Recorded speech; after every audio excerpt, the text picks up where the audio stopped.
Hadirin selamat menyaksikan.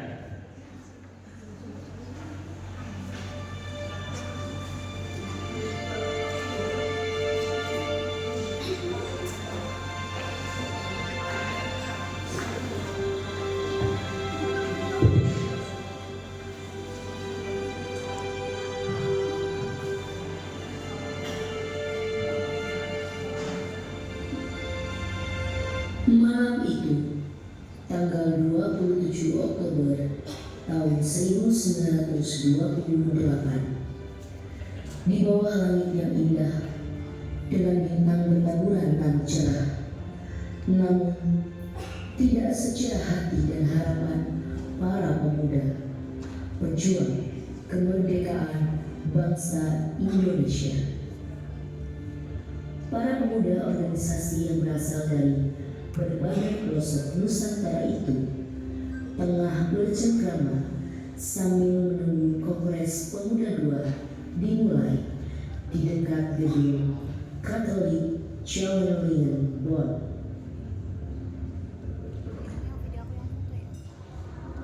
Kita punya Indonesia yang kaya raya, tapi kita tidak punya puasa. Kemerdekaan dan kekuasaan tak kunjung datang. Sampai kapan kita ditindas seperti ini, Bu? Ya wis Ben, nek orang-orang kaya sampean iki memang udah berjuang. Kita sekalian iki jadi wakil orang-orang di luar sana. Kita niki kudu kuat. Setuju, kita orang harus semangat. Nih Bang, aye nanti malam mau berpendapat. Masalah pendidikan, ekonomi, masih banyak yang harus diperjuangin. Geus atuh, tong berisik. Ya, daripada pusing mikirkeun hirup, mendingan heula.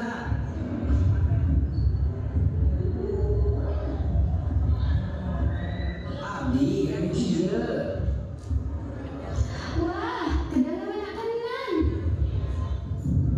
Apaan tuh gedang? Ini sih pisang namanya.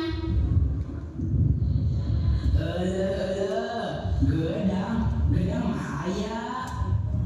Nih, gedang mah ieu geulis. Loh, itu si pepaya, lain gedang. Kalau di Sunda mah pisang, gedang, eta teh disebutna cau. Ieu teh cau.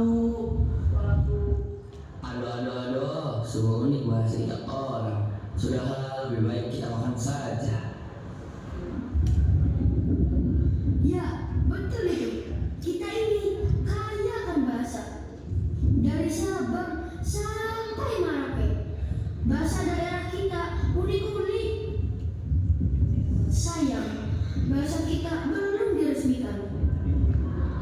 Iya, betul juga. Sepertinya bahasa akan sangat penting di pembahasan nanti malam.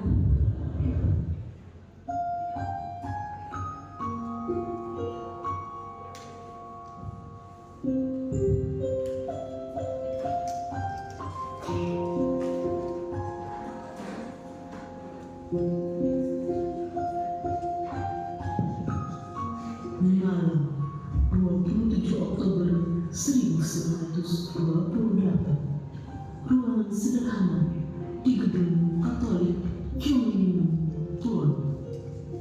Para pemuda dari berbagai organisasi daerah, Jong Japa, Jong Sumatera Lembon, dan lainnya duduk di kursi. Saudara-saudara sebangsa dan setanah air, saya ucapkan selamat datang di Kongres Pemuda kedua. Kongres pertama tahun lalu gagal menghasilkan kesempatan besar, tapi justru memperkuat tekad kita. Malam ini kita mulai dengan satu harapan, memperkuat semangat persatuan di hati setiap pemuda.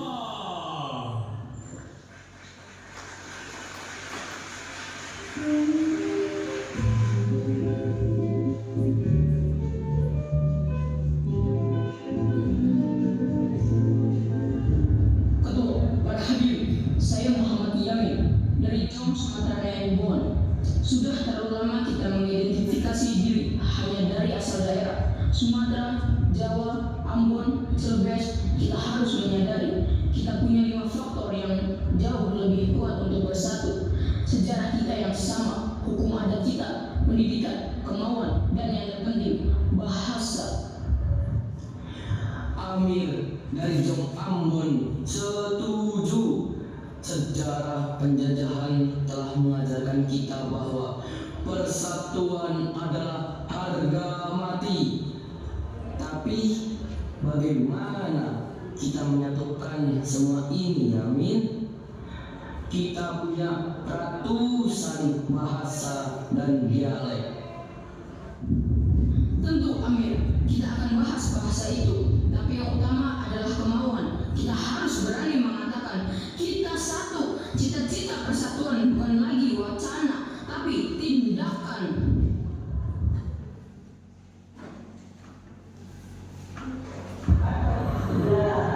Yamin bicara api. Ini awal yang baik. Kita perlu membakar semangat mereka sebelum membahas hal yang lebih teknis.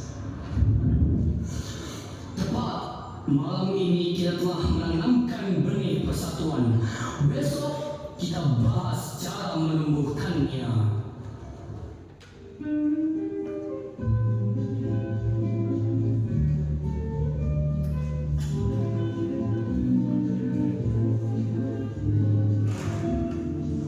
Pagi hari 28 Oktober 1928, ruangan di gedung Oscapa Bioskop.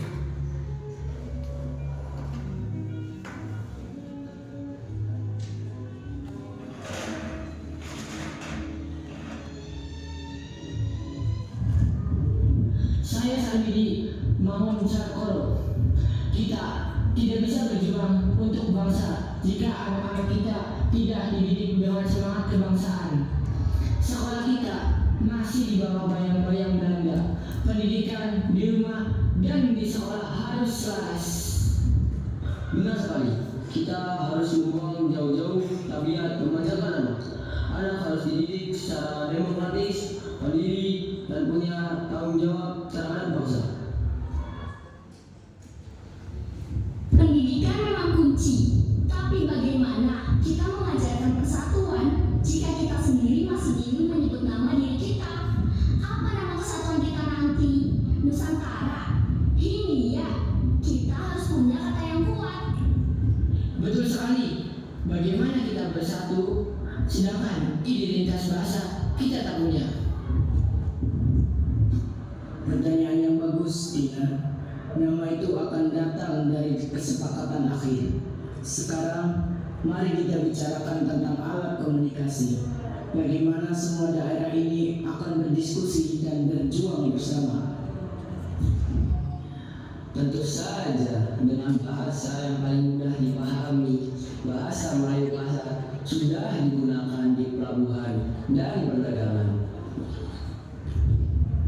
Bukan hanya Melayu Pasar, kita harus memajukannya, mengangkatnya menjadi lambang martabat kita. Kita harus sepakat bahwa bahasa persatuan kita adalah bahasa Indonesia. Setuju, dengan bahasa Indonesia kita bisa saling memahami satu sama lain. Ide yang revolusioner, Yamin, mengangkatnya menjadi bahasa Indonesia. Berarti kita memberi jiwa baru pada identitas kita. Itu bukan lagi sekadar alat komunikasi, tapi persatuan itu sendiri. Kita tampung usulan ini.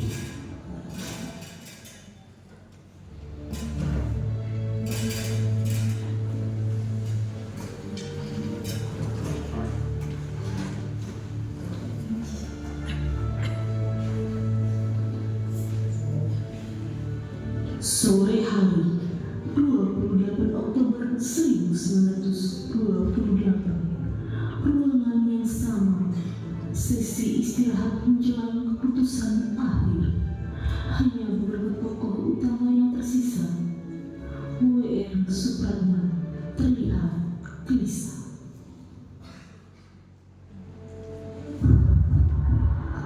pembahasan sudah selesai. Ada 3 pilar yang harus kita jadikan janji.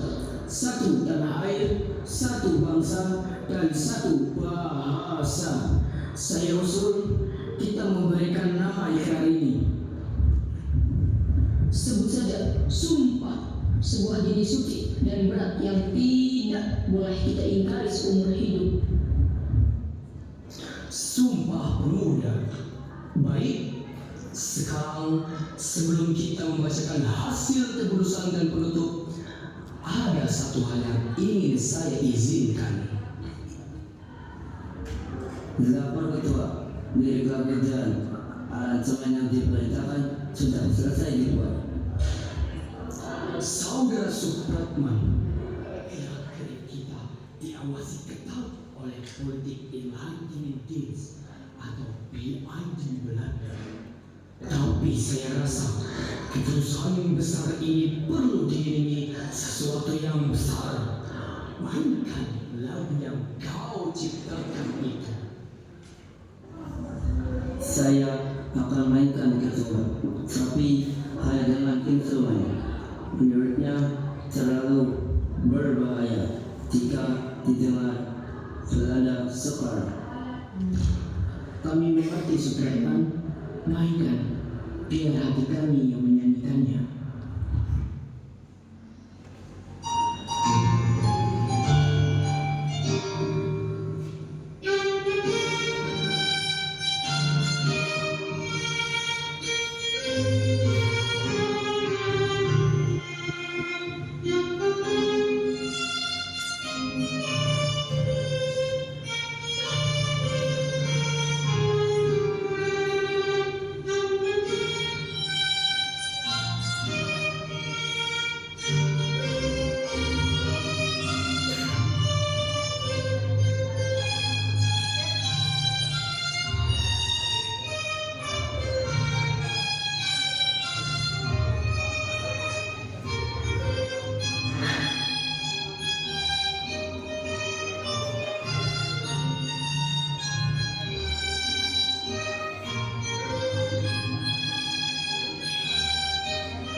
Inilah jiwa kita.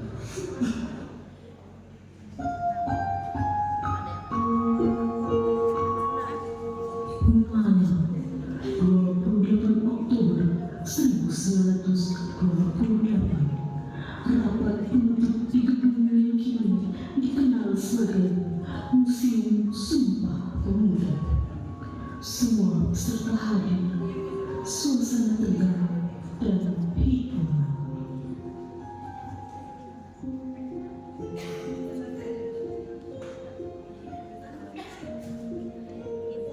Saudara-saudara sekalian, setelah perjuangan ide dan kata, kita telah mencapai satu keputusan besar yang akan dicatat sejarah.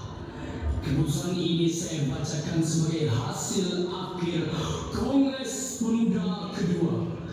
Kita ikrarkan Sumpah Pemuda.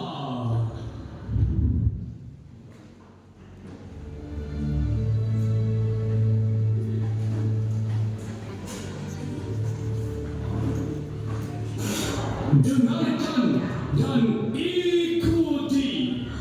Pertama, kami putra dan putri Indonesia mengaku berjaya dari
Sumpah ini adalah bukti bahwa perbedaan daerah, suku dan agama bukanlah perang, melainkan kekuatan kita.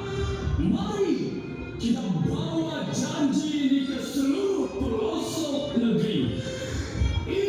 Indonesia satu.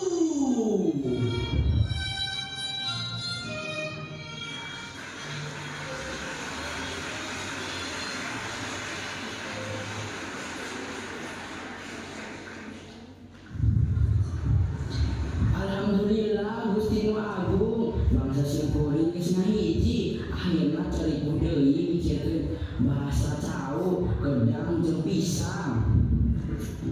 Satu, satu, satu, satu, satu. Indonesia. Indonesia, Indonesia, Indonesia. Saya membuat